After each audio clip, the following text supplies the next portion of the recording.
થઈ ગયું.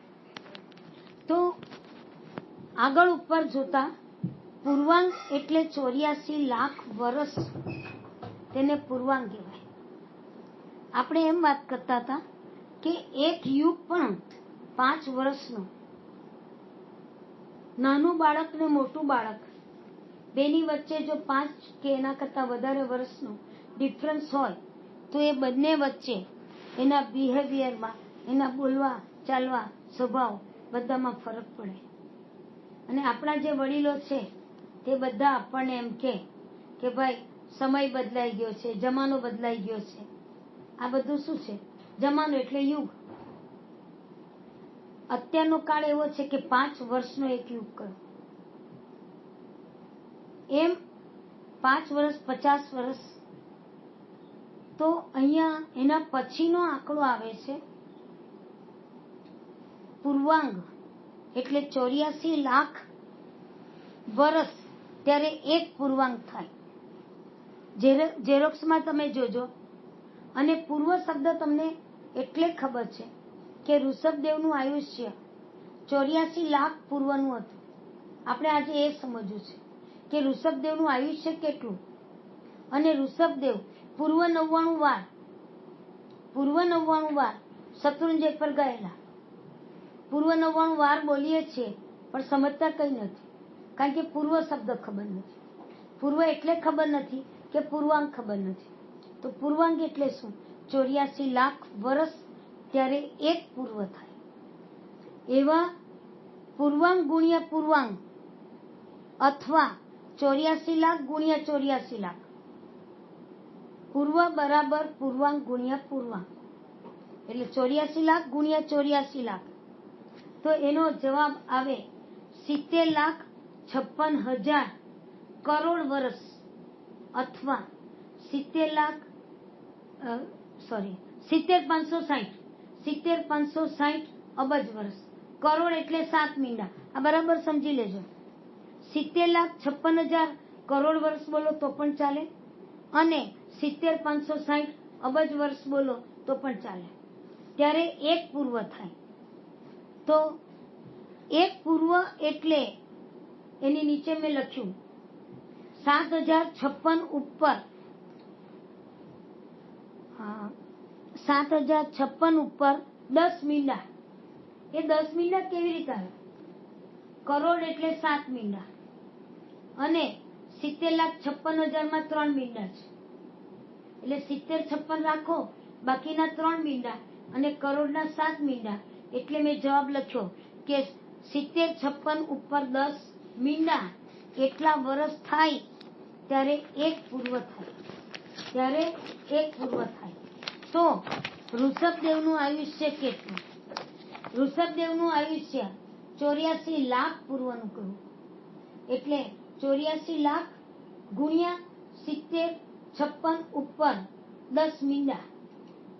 એટલે આપણે શું કરવાનું આમાં? તમારે 70,56 છે એને 84 વડે ગુણી દેવાનું, એટલે 59 અથવા 592704 આવે. અને મીંડા કેટલા? તો કે 10 મીંડા 70,56 ઉપરના, અને 84 ની ઉપરના લાખ એટલે 5 મીંડા. તો 10 વત્તા 5 15 મીંડા. ઋષભદેવનું આયુષ્ય કેટલા વર્ષનું? 5,92,704 ઉપર 15 મીંડા ચડાવીએ ને જેટલા વર્ષ થાય એટલું ઋષભદેવનું આયુષ્ય. ઘણું લાંબુ આયુષ્ય. એમાં 83 લાખ પૂર્વ તો સંસારમાં હતા, અને છેલ્લા 1 લાખ પૂર્વ જેટલો કાળ એમણે ચારિત્ર ધર્મનું પાલન કર્યું. અત્યારે આપણને એટલા બધા માટે આ એટલું બધું એટલે લાગે છે કારણ કે અત્યારના કાળમાં આપણા આયુષ્ય બધા કદાચ 70, 80, 90, 50, કોઈકના 105 જોવા મળે, જાણવા મળે.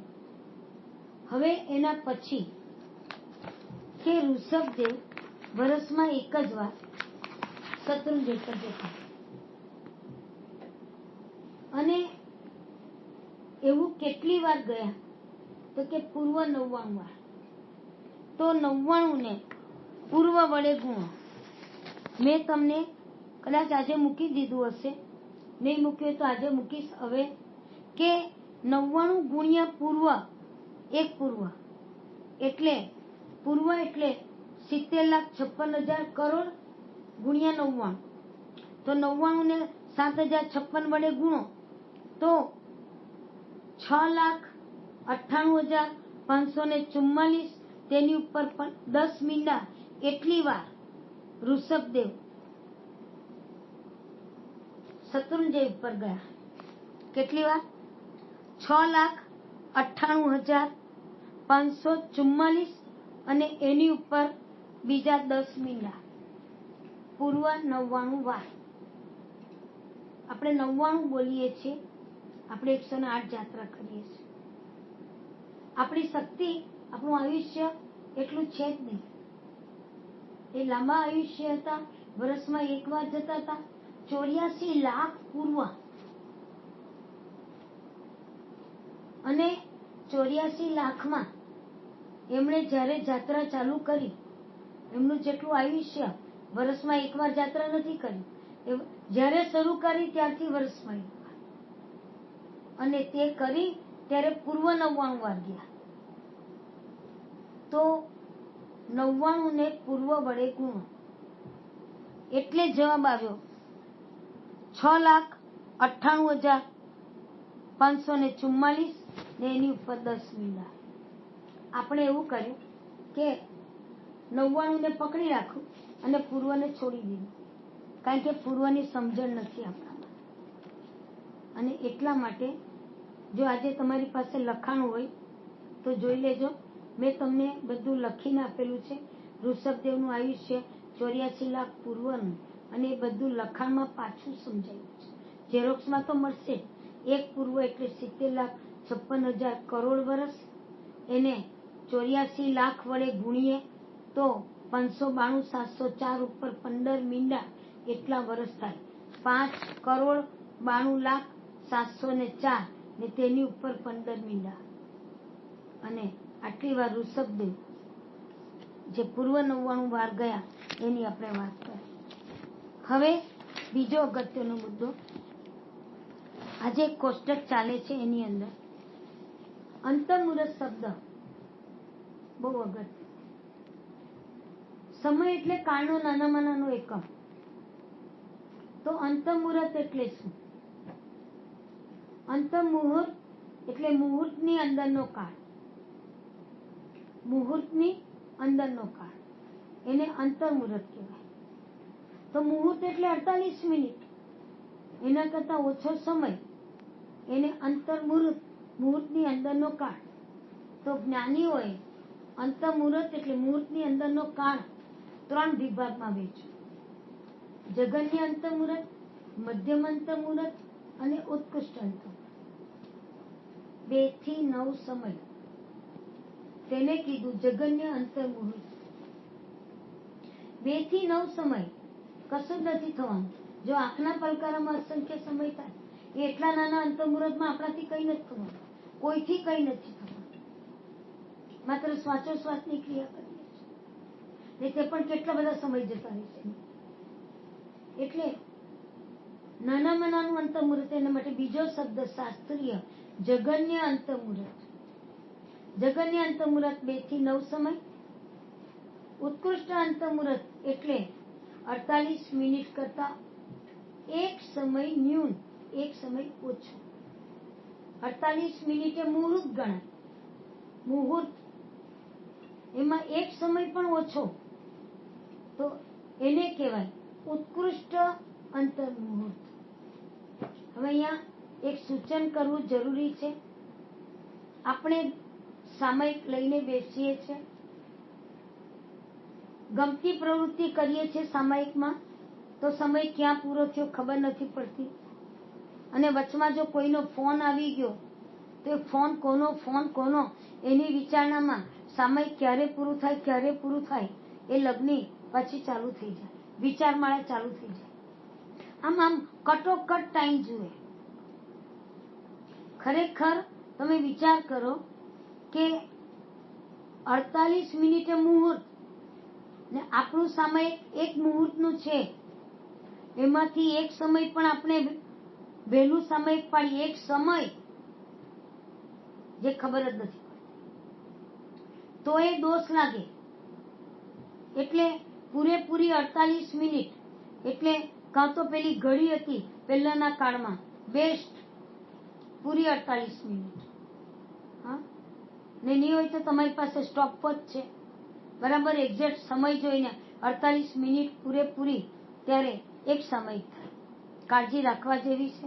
નહીં તો સામયિક વહેલું લીધું, હા, આ બધું સામયિક અણપૂગે પાડ્યું, આ બધા જે અતિચારના દોષ છે બતાવ્યા છે એ આપણને લાગુ પડે, અતિચારનું પાલન થઈ જાય. એટલા માટે હા, આપણે અંતમુહૂર્ત, જગન્ય અંતમુહૂર્ત 2 થી 9 સમય, ઉત્કૃષ્ટ અંતમુહૂર્ત 48 મિનિટમાં એક સમય ન્યૂન એટલે ઓછો, અને જગન્ય અને ઉત્કૃષ્ટ, ઉત્કૃષ્ટ એટલે મોટામાં મોટું, બેની વચ્ચેનું જે છે એ બધું મધ્યમ અંતમુહૂર્ત. 10 સમય મધ્યમ અંતમુહૂર્ત, 11 સમય, 12 સમય, સમયનો વિચાર કરો તો કેટલા સમય જાય વચમાં મધ્યમ અંતમુહૂર્તમાં. એનો અર્થ એ કે મધ્યમ અંતમુહૂર્ત અસંખ્ય સમયે છે, અસંખ્ય પ્રકાર છે, અસંખ્ય પ્રકારે મધ્યમ અંતમુહૂર્ત. કારણ કે 10 સમયથી માંડીને ઉત્કૃષ્ટ નહીં થાય ત્યાં સુધીમાં એક એક સમયના ફેરે બધા જે અંતમુહૂર્ત આવવાના એ બધાને મધ્યમ અંતમુહૂર્ત કહેવાય. આપણે જોઈ લીધું. હવે જે પ્રશ્ન મને તો પેલા બીજા ક્લાસની જેમ એમ જ યાદ આવ્યું કે તમને પણ મોકલાવેલું છે, પણ તમને તો પ્રશ્ન મોકલાતા નથી, લખાવવા પડે છે, એટલે પછી આપણે એની ચર્ચા કરી લઈએ. હા, હવે સમયની સાથે સાથે બીજો એક બહુ સરસ સવાલ છે. દેવોના આયુષ્ય વર્ષમાં નથી મપાતા, પલ્યોપમ અને સાગરોપમમાં મપાય છે. એટલે અહીંયા આગળ તમને પલ્યોપમની વાત કરીએ. પલ્યોપમ એટલે શું? દેવોના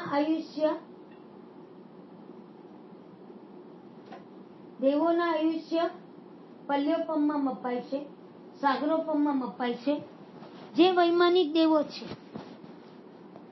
બધાનું ઉત્કૃષ્ટ આયુષ્ય તો કે સાગરોપમમાં. જે દેવોનું જગન્ય આયુષ્ય પાછળથી કહેશે તમને, દેવોમાં જગન્ય આયુષ્ય 10,000 વર્ષ, તે ભવનપતિ અને વ્યંતરમાં જ જોવા મળે. ભવનપતિ અને વ્યંતર દેવો ક્યાં છે એ બધું આપણને 14 રાજલોક ભણશું ત્યારે આવશે. અત્યારે માત્ર એટલું જ કે પલ્યોપમ એટલે શું, સાગરોપમ એટલે શું. પલ્ય એટલે પ્યાલો, પ્યાલાની ઉપમાથી મપાતો કાળ, તેને પલ્યોપમ કીધું. કયો પ્યાલો? આપણા ઘરમાં હોય તે પાણી પીવાનો પ્યાલો નહીં, પ્યાલાની ઉપમાથી મપાતો કાળ. તો અહીંયા પ્યાલો કેવો લેવાનો?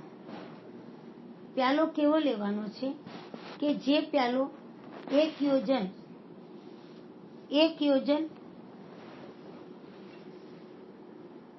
હા, જે પ્યાલો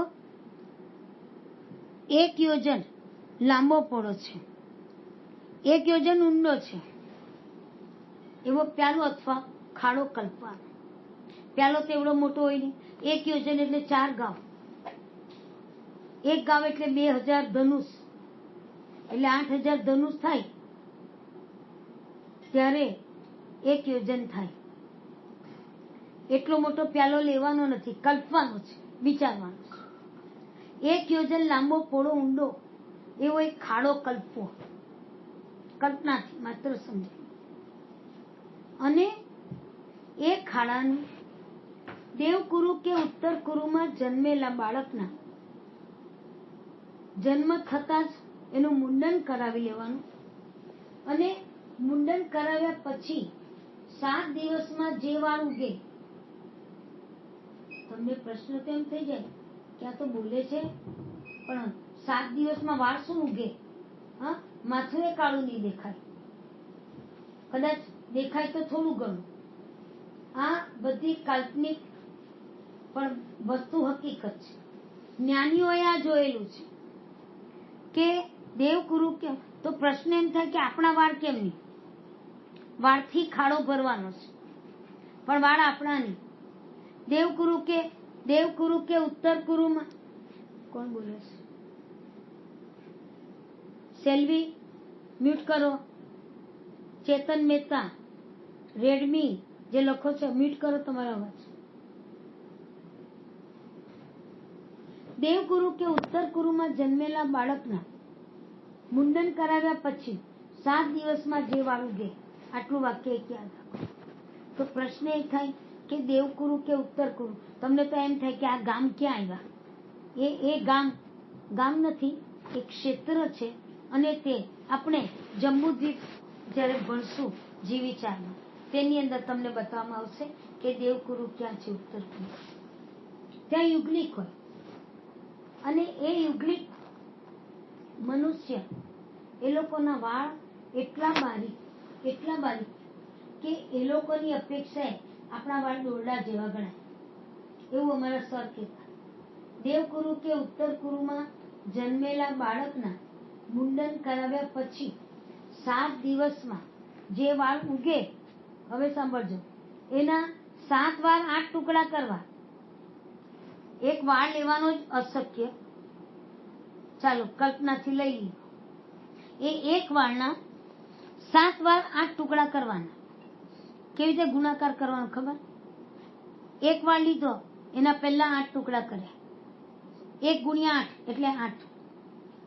એ દરેક 8 ટુકડા કર્યા. એ 8 8ના પાછા દરેકના 8 8 ટુકડા કરો.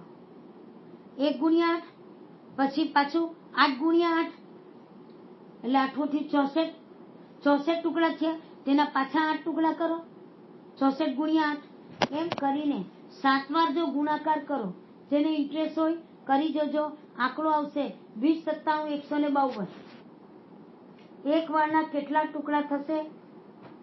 20 97 152.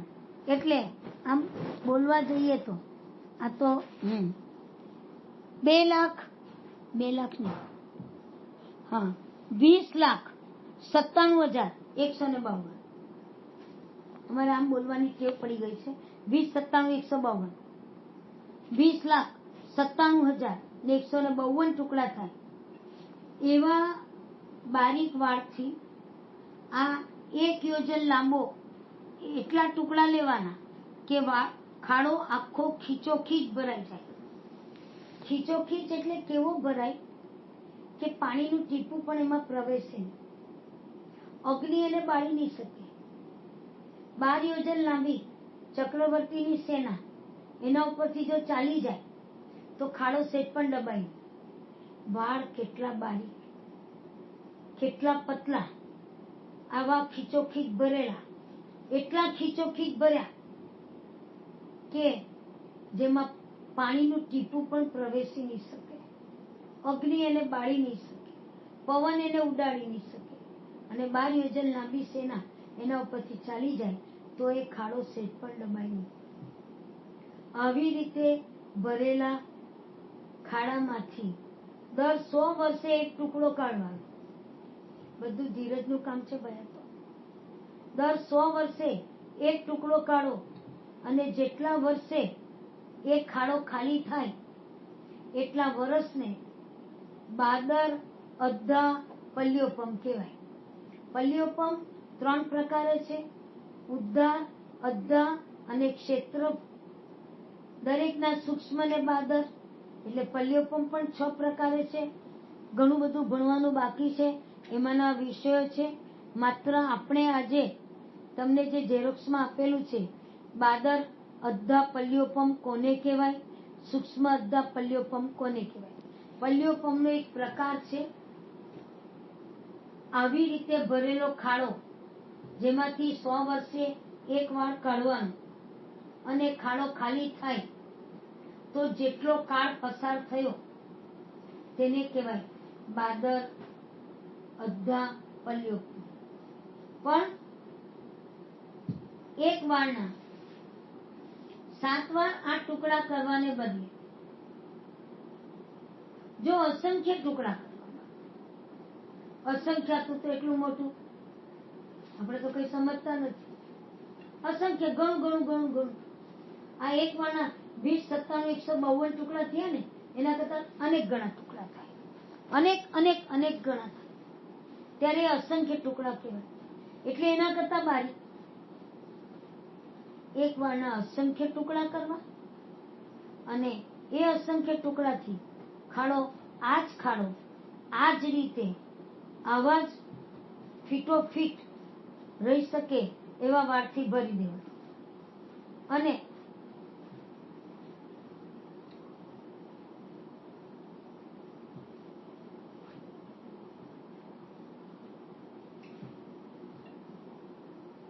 એવા વાળથી ભરેલો ખાડો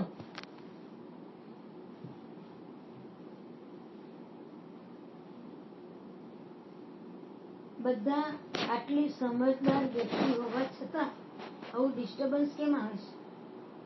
ભાઈઓ, મહેરબાની કરીને તમને ઇન્ટરેસ્ટ નહીં પડે તો નહીં ભરો. હું તો ભાઈઓને માટે કહેતી જ નથી કે તમે ભરો, ખાલી બહેનોને ભરવા દો ને શાંતિથી સમજવા દો. આવા અસંખ્ય વાળથી ભરેલો ખાડો આ જ રીતે ભરવાનો અને એમાં પણ 100 વર્ષે જ એક વાળ કાઢવાનો ને જે કાળ લાગે, જેટલા કાળે ખાડો ખાલી થાય એને કીધું સૂક્ષ્મ અધ્ધા પલ્યોપમ. એક સૂક્ષ્મ અધ્ધા પલ્યોપમ. એટલે વધારે વાતો કરવાને બદલે હવે અહીંયા આગળ તમને આ રીતનું જે